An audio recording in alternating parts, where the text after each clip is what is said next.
With me now is Democratic Congresswoman Nikki Budzinski of Illinois. Thank you for coming on this morning. Let's get straight to something that will rattle the markets likely. The president refused to rule out a recession. And then our Kate Baldwin just spoke with Nicole Maliotakis of New York, who says there's been talk about a recession for well over the past year. These are her words. She says this is something that has been a threat going back to the Biden administration. What do you think of Maliotakis's comments? Well, I disagree. I think that we were actually coming out of what could have potentially been a recession. We avoided that.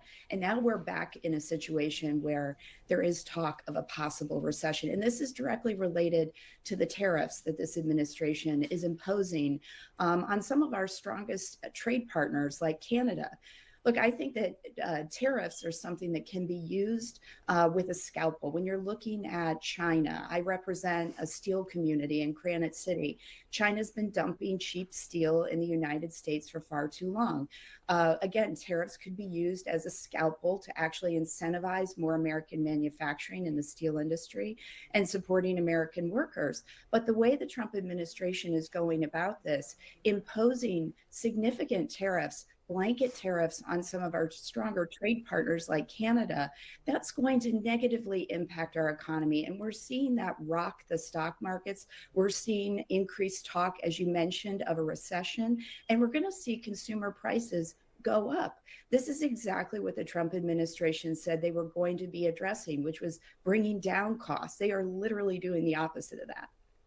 Yeah, there is talk of prices probably going up because of all this, even though those tariffs not yet in place for Canada and Mexico. Certainly Canada has responding saying we are going to leave everything in place until we get some answers. I do want to ask you about this. You are a big supporter of workers' unions.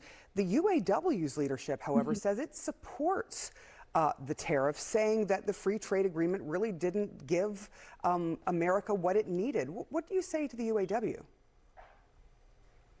Well, and the UAW, the United Steelworkers, have also weighed in, and they've pointed out that we do have good trading partners with countries like Canada, that we've been able to reach agreements that account for workers' rights, that account for environmental protections, and we believe that we should have fair trade. As a Democrat, I believe in fair trade. I believe that we live in a global economy, but there are countries like China, like I mentioned, that have been dumping cheaper steel into the United States and putting our industries at a disadvantage. We should be looking strategically at using tariffs and not blanket tariffs like what we're seeing in countries like Canada. Are you planning on voting for or against the Republican stopgap bill to fund the government for another 6 months that has to happen in the next 4 days to avoid a government shutdown? Yeah, look, I am not inclined to be supporting this. This is not a clean, continuing resolution. For folks at home, this is just the Republicans kicking the can down the road, unable to actually come to the table. Actually, Republicans left the negotiating table last week with Democrats to actually get to a full and complete federal budget. What we know about what is going to be hitting the House floor tomorrow is the potential for billions of dollars of cuts.